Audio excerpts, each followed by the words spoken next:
Hey everybody, hope you're all doing well. Um, I wanted to share a few things, some spiritual, some not. Recently, I was thinking of my Nana, laying in bed, just thinking about my Nana, and I'm wearing a tank top. By the way, just saying, I'm clothed.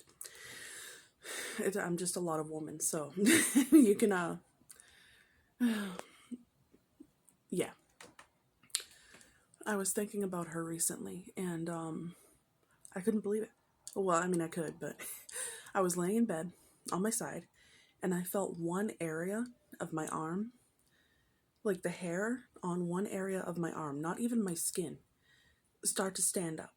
It was one area, and I swear that was her. Like, she's a guardian angel of mine, and I swear that was her. She probably gave me like a little rub on the arm or something, or something. It was reassuring. I know she visited me somehow, and it's crazy how, how when you get scared or something cold touches you and you can feel like your skin crawl when the temperature changes, and you can feel like your nerves and your little hairs like start to stick up. It wasn't like that. It wasn't like my whole arm. It was just this one area. And like I said, my skin didn't move. It was just the hair. And it was so weird. But in a good way. I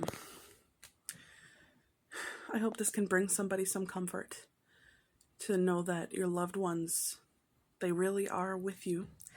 They're listening to your prayers and your thoughts of mourning and commemoration for them. And they do care about you, and they'll always love you no matter what, even if they're not right in front of you. And they're there for you. Also, for anybody out there who's an outcast, I wanted to say that not all the white sheep are as pearly as they appear to be. Just keep that in mind if you're ever feeling down or alone, or like you're not included enough in your own family dynamic. Because Lord knows favoritism exists even within families. For some of us, it's like, if you haven't done anything significant, you haven't reached a major milestone, then it's like you're a nobody. It's kind of like you're a nobody until you're a somebody. And it's like, whatever happened to loving and appreciating and being there for people during their toughest times, or while they're a work in progress? Why is it that we only recognize them and we only love them once something major happens, a major life event in their life happens? Whether they made it that way, or I don't know, they caught a great opportunity or something. Why? Why do people have to wait to show love and appreciation? I swear, this is probably one of the main reasons why so many people think they should off themselves. And that's another thing too. I remember months back, I am not in that frame of mind to unalive myself. I was very stressed. I was really stressed. Things with just a few personal things were getting to me. And I don't even know where the thought just came into my mind. I just remember thinking to myself, because I was so overwhelmed, maybe I should just unalive myself. And I actually shocked myself how quickly that thought popped into my head. And I did a little research, and apparently for a good amount of people, it's not necessarily something that they contemplate. Sometimes people do snap. They do get to that point where something just goes off in their mind. They go sideways somehow. Also, be very careful and aware. Do what you can to be as positive as you can. Not in a fake sense, but in the sense that you keep hope and you stay upbeat. You don't need to you don't need to prance around down the street, with rainbows streaming out of your ass and acting like all is wonderful in the world every single day, but just do what you can to fight through what's bothering you and hold on to hope. Always hold on to hope, and don't give up before things get good, because they always do. They always will eventually, no matter how stressed you are.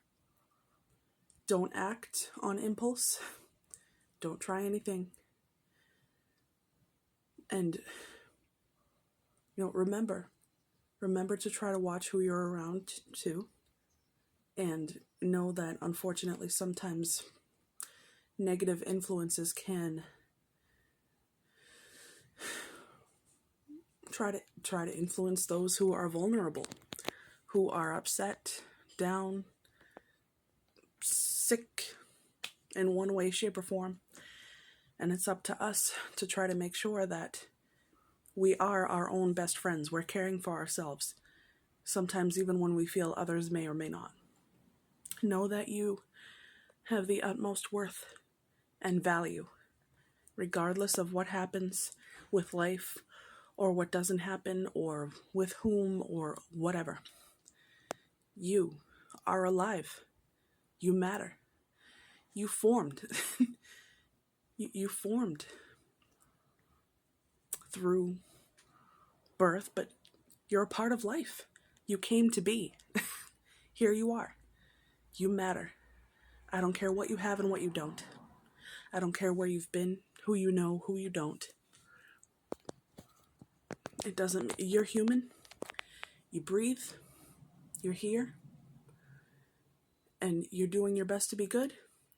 You matter. And there will be much better times to come in your life ahead. And if you're on the spiritual path, especially those on the awakening, I know it's not easy. And the souls that signed up for this know it's not for the faint of heart. And sometimes even I wish, there's times where I'd be like, man, if only I could just talk to God. Or, my guy, other than maybe through the ways in which I know how. You sometimes you just want to be able to, if only I could just actually be face to face with my creator and be like, what do I do? I wish so badly I had all the answers. What do I do? How do I do it? Because I feel like it's tough at the moment. But then you remember that things always turn around. They turn around somehow, especially if you remain good. So then you're really not in the slump you think you're in. Anyway, I didn't want to ramble, even though I pretty much did. I just wanted to offer some support to those who may feel downtrodden or left out or hopeless or anything that's not great. I love you. And more people love you than you may think love you. And you really are priceless to us.